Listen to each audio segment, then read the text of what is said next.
కేంద్ర ప్రభుత్వం పేద ప్రజల కోసం పోషక పదార్థాలు కలిపిన బియ్యం పేదలకు ఇస్తుంటే వాటిని అడ్డదారిలో విదేశాలకు ఎగుమతి చేసి కోట్లు సంపాదించిన బియ్యం దొంగ ద్వారంపూడి చంద్రశేఖర్ రెడ్డి. దొంగే దొంగ దొంగ అన్నట్టుగా దొంగలే పోర్టు గురించి లేఖలు రాస్తున్నారు. ఈ బియ్యం దొంగ పద్మనాభం గారి దగ్గర నేర్చుకున్నట్టున్నాడు లేఖలు రాయటం. మీకు మిల్లులు లేనప్పుడు మీ బాబుకు సివిల్ సప్లై చైర్మన్ ఎందుకు? మీ తమ్ముడికి రైస్ మిల్లుల చైర్మన్ పదవి ఎందుకు? నీకు వ్యాపారాలు లేనప్పుడు పోర్టు దగ్గర చెక్ పోస్టు పెడితే నీకెందుకు భయం? పోర్టులో తాగే నీరు కూడా నీ మనుషులతోనే అమ్మిస్తున్నారు. మీ అందరికీ కూడా మీ ద్వారా భారతదేశ చరిత్రలోనే ఎన్నడూ జరగని విధంగా ఏదో కంపెనీల గురించి గ్రామ సభలు పెడతారు, అలాగే ఏదో తూతూ చేస్తుంటారు, చేసేస్తూ ఉంటారు, అలా జరిగిపోతూ వస్తూ ఉన్నాయి.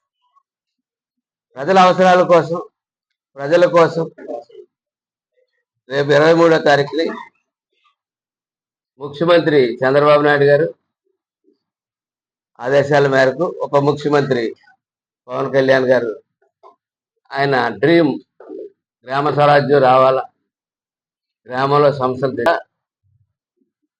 గ్రామ సభలు జరుగుతూ ఉన్నాయి. ప్రతి గ్రామంలోనే గ్రామ సభ జరుగుతూ ఉంది. ఎన్ఆర్జీసీ ఏవైతే ఉన్నాయో ఇతర అంశాలు కూడా ప్రతి ఒక్కటి ప్రభుత్వం దృష్టిలో తీసుకుని ఆ సమస్యలను ఎంతవరకు పరిష్కరించడం, శాశ్వత సమస్యలు అయితే శాశ్వత సమస్యలు, తాత్కాలిక సమస్యలు తాత్కాలిక సమస్యలు, ఇటువంటివన్నీ చేయడానికి మొట్టమొదటిసారిగా రాష్ట్ర వ్యాప్తంగా ప్రతి గ్రామంలోని కూడా ఇవాళ సుమారు మనకి 46 గ్రామాలు ఉన్నాయి. 46 గ్రామాల్లో కూడా రేపు గ్రామ సభ నిర్వహించడం జరుగుతుంది. కాబట్టి దయచేసి మీడియా మిత్రులు కూడా వారికి అందుబాటులో ఉన్న చోట ఇదే పిలుపుగా భావించి మెసేజ్ కూడా పెడతాం. ఇదే పిలుపుగా భావించి మీకు దగ్గరలో, అంటే మీకు ఒక్కొక్క ఏరియాలో ఉంటారు కాబట్టి ప్రతి చోట కూడా సమస్యలు మాకు సమస్యల కోసం ప్రజలే రాక్కర్లేదు, ప్రతిపక్షాలు కూడా రావచ్చు. ప్రతిపక్షాలు కూడా వచ్చి వారు పుట్టించిన సమస్యలు అయితే ప్రజల్లో ఉన్న సమస్యలు అయితే అంటే గతంలో వారే చాలా సమస్యలు పుట్టించారు, అవి కూడా చెప్పచ్చు. ఇవాళ ఇంకొక విషయం, దొంగే దొంగ దొంగ అంటున్నట్టు ఒక బియ్యం దొంగ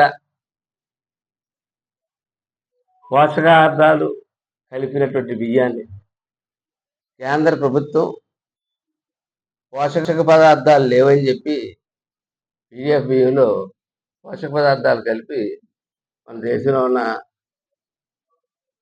దిగువ తరగతి ఉన్న వారందరికీ కూడా బియ్యం ఇవ్వాలని చెప్పి